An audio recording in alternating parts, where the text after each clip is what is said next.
Dzień dobry Państwu! Nazywam się Monika Bernasiak, a dzisiaj na kanale Aroma chciałabym Wam pokazać, przedstawić 10 zapachów damskich, które nie są znane, które nie są też tak naprawdę dostrzeżone, jeżeli chodzi o pachnidła sprzedażowe, a które mogłyby być na pewno fantastycznym prezentem na nadchodzące święta.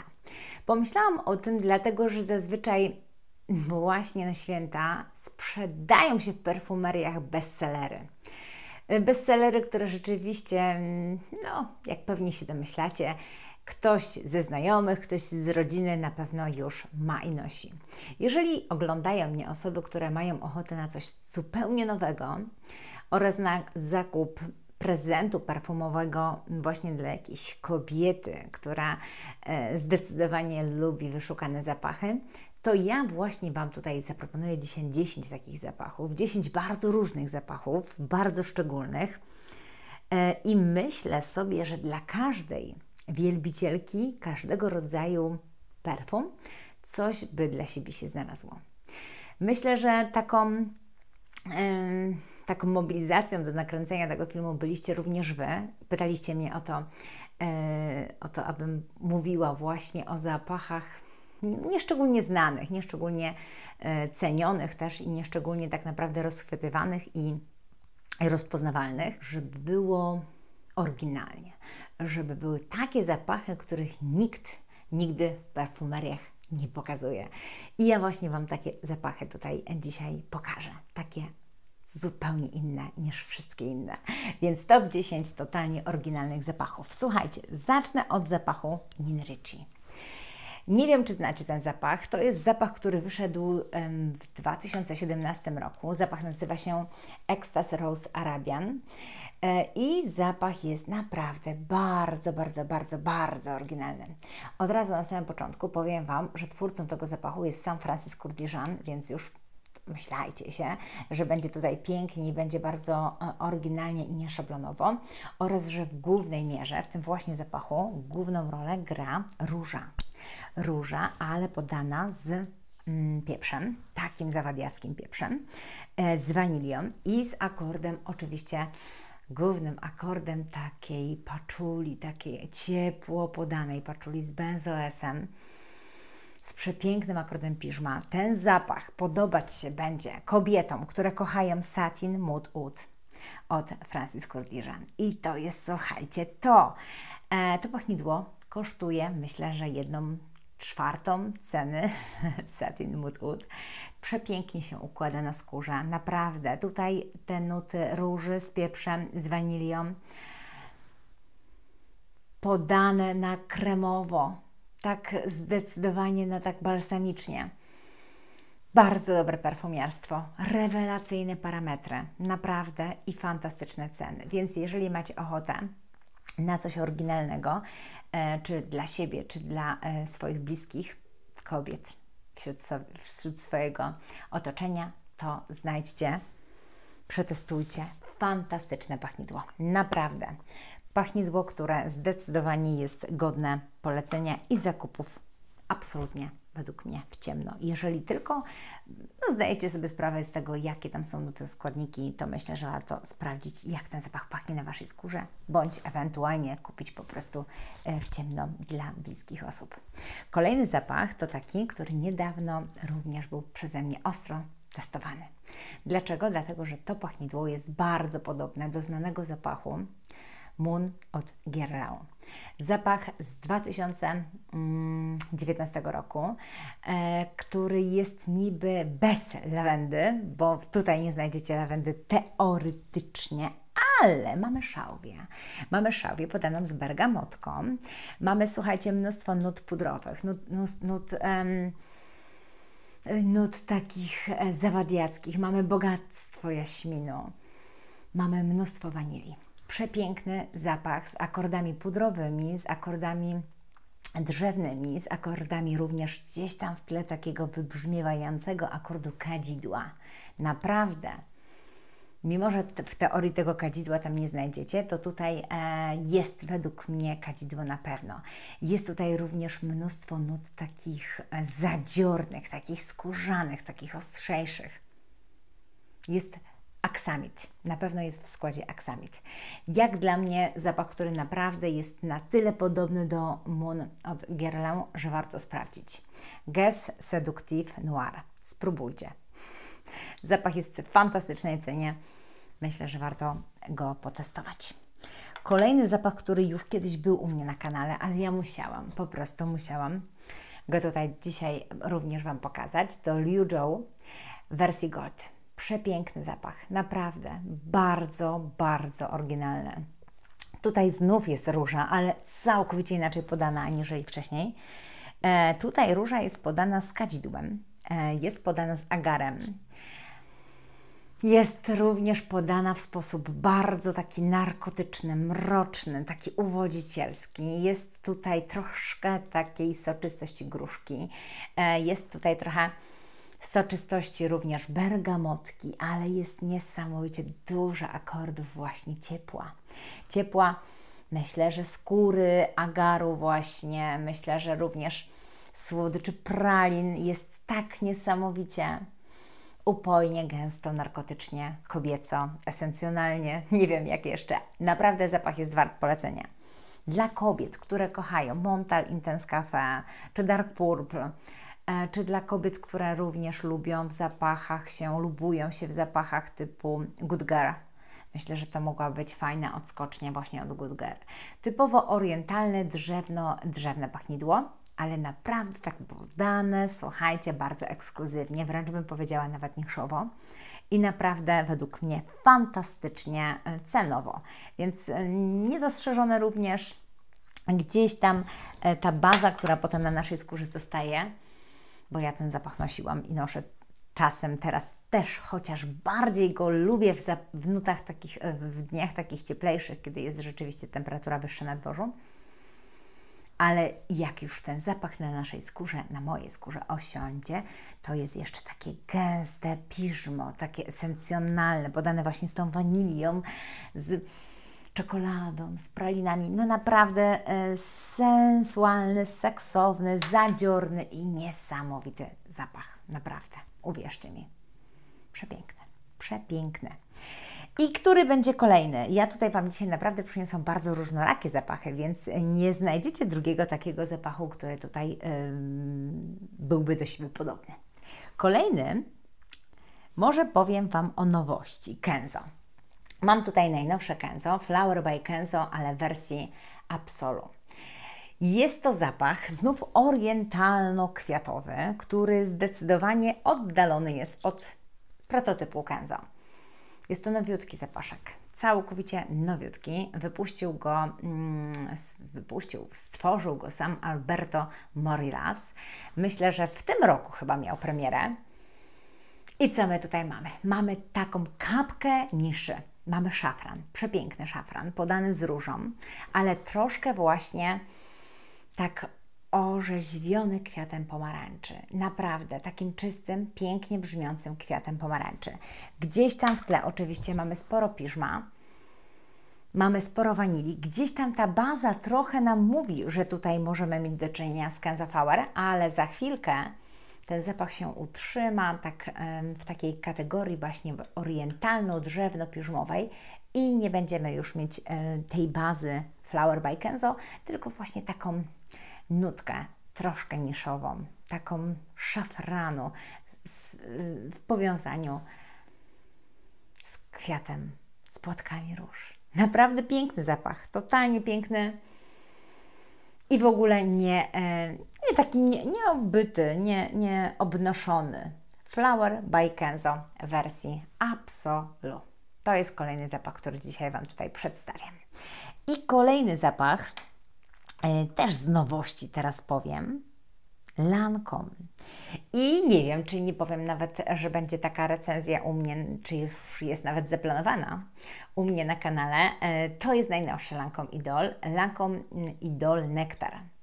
I wiecie, jak oglądacie mój kanał, że ja, tutaj mam popsikane, że ja bardzo lubię, bardzo cenię Nektar Idol w wersji On Tones. Ale ten nektar, ten zapach całkowicie znokautował wersję Intense czy On Tones, jak sobie życzycie. Kochani, z 2022 roku. Flaszeczka. Przepiękna, zobaczcie, taka mieniąca się.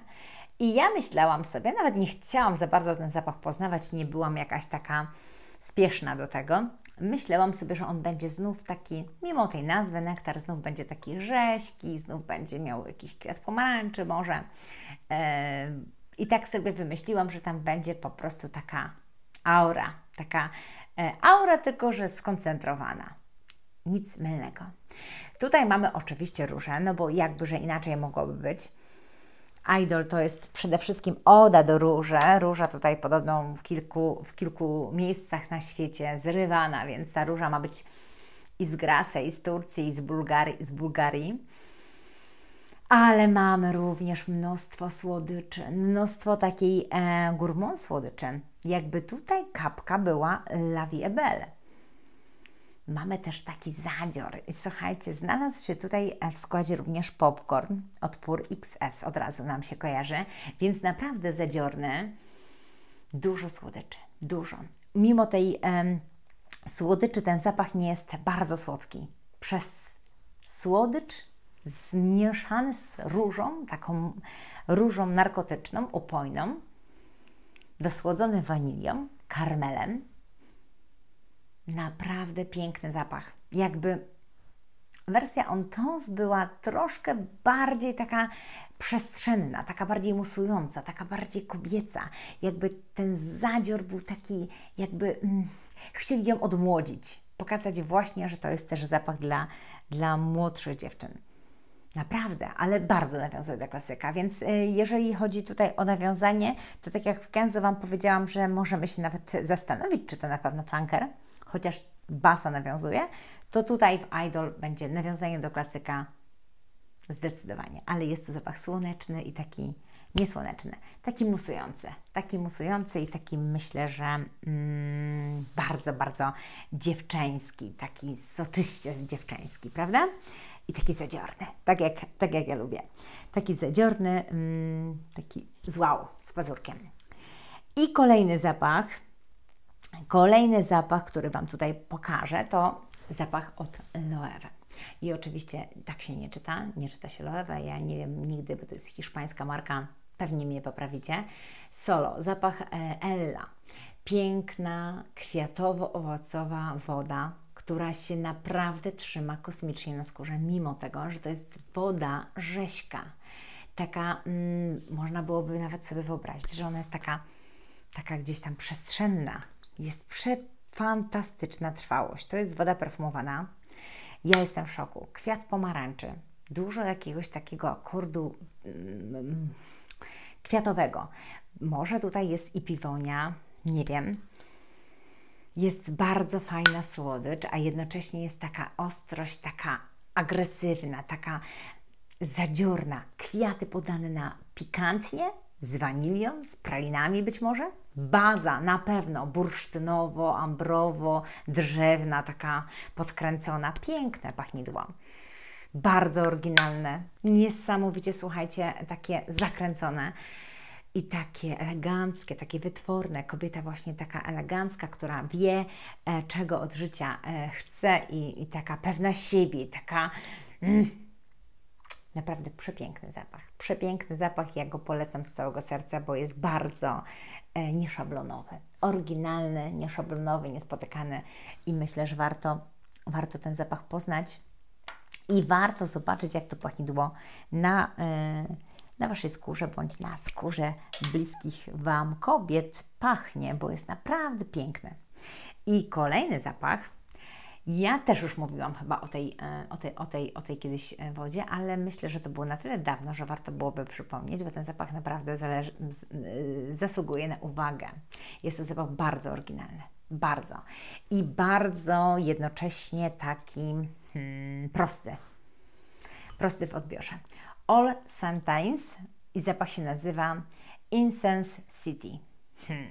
Pięknie, słuchajcie, tutaj podana etykieta z tyłu, mamy takiego dmuchawca. Woda jest tak niesamowicie surowa i taka kontrowersyjna, a jednocześnie tak zadziorna, że się chce ją wąchać, wąchać i wąchać. Piękna. Piżmo podane agresywnie, tak na surowo, wcale nie ciepło, podane z nutami cydru i z nutami cyprysu, ale uwaga, lekko tak zadymione. Ja już kiedyś o tym zapachu mówiłam, że on dla mnie pachnie tak trochę mineralnie, tak jak ten kamień tutaj, tak jak ten flakonik, właśnie nie flakonik, tylko koreczek. Jest to zapach taki surowy, mineralny, a jednocześnie z kadzidłem, więc wyobraźcie sobie, jak on musi być przepięknie przestrzenny. Takie trochę molekuły, ale w gęstszym wydaniu. No, naprawdę piękny. Przecudowny. Ja polecam z całego serducha, żebyście kiedyś miały możliwość potestowania tego zapachu, bo również jest dostępny w dobrych cenach, jest myślę, że osiągalny wszędzie i wydaje mi się, że jest wart ceny, dlatego że tam jest 100 ml, to jest chyba jedyna pojemność i naprawdę jest bardzo, bardzo trwały. I kolejny, taki trochę dla przekory, zapach, który pachnie Coca-Colą. Zadig & Voltaire. Zapach tutaj, kobiety mogą wszystko zwariowane, mogą wszystko zwariowane zrobić, nie wiem, crazy girl. Zapach już wyszedł jakieś 2 lata temu na rynek i Quentin Bisch go stworzył. Z tego co pamiętam, Quentin Bisch go stworzył i mamy tutaj mnóstwo wanilii.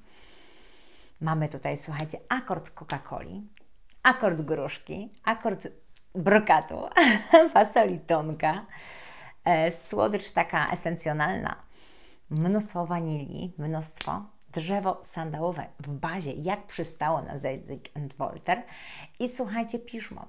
Piżmo podane z delikatnym akordem gruszki, takiej wiecie, delikatnej, soczystej.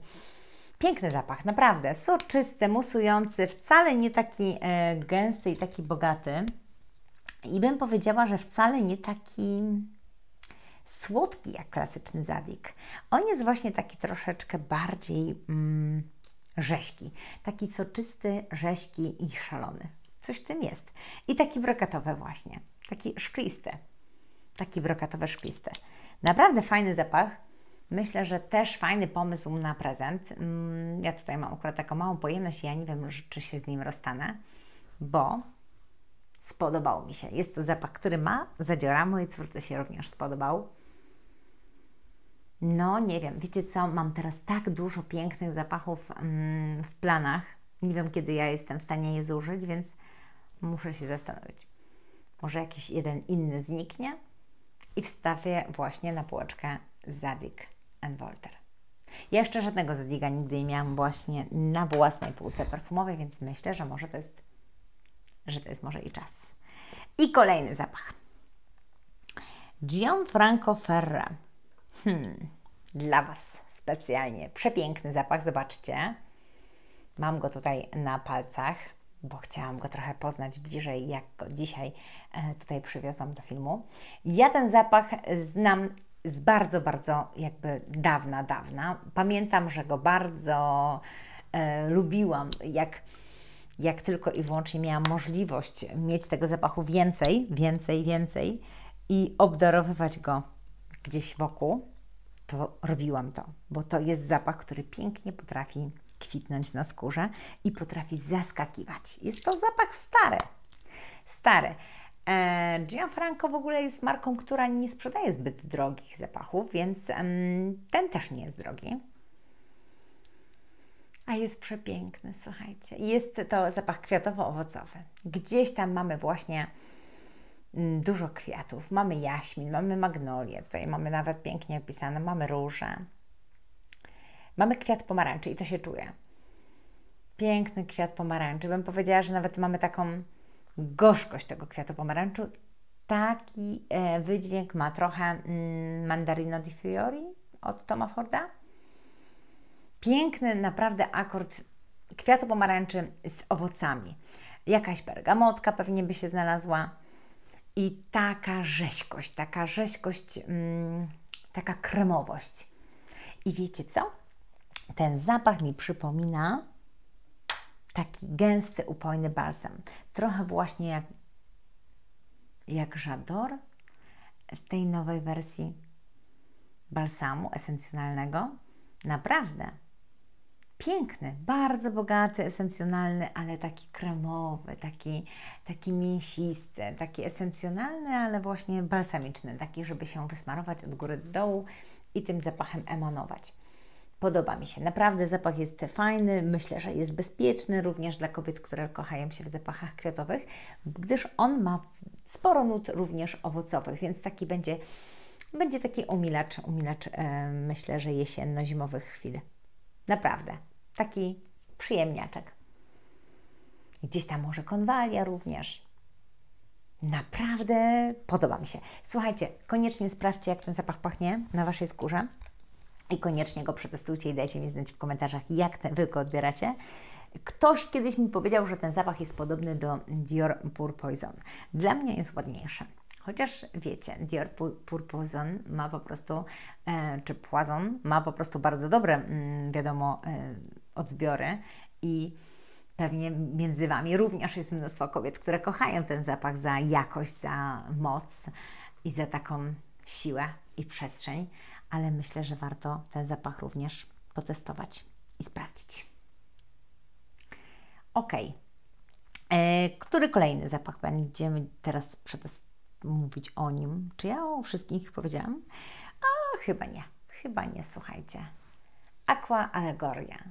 Piękny zapach, przecudowny, bardzo gęsty, a jednocześnie, uwaga, bardzo męski. Jak mi się ten zapach podoba. Mamy tutaj Vetiver i mamy tutaj Neroli. W ogóle zapach nazywa się Nerolia Vetiver. Z tego roku Allegoria. Jakże ona nie jest piękna. Jest bardzo zielona, a jednocześnie mocno drzewna. Piękna. Męska, idealnie taka stonowana nuta. Taka idealnie, słuchajcie, wykrojona z akordem delikatnych kwiatów. Przepiękne. Bardzo mi się ten zapach kojarzy z upałem, z wakacjami, z miastem, ale latem. Takim opalnym dniu właśnie latem.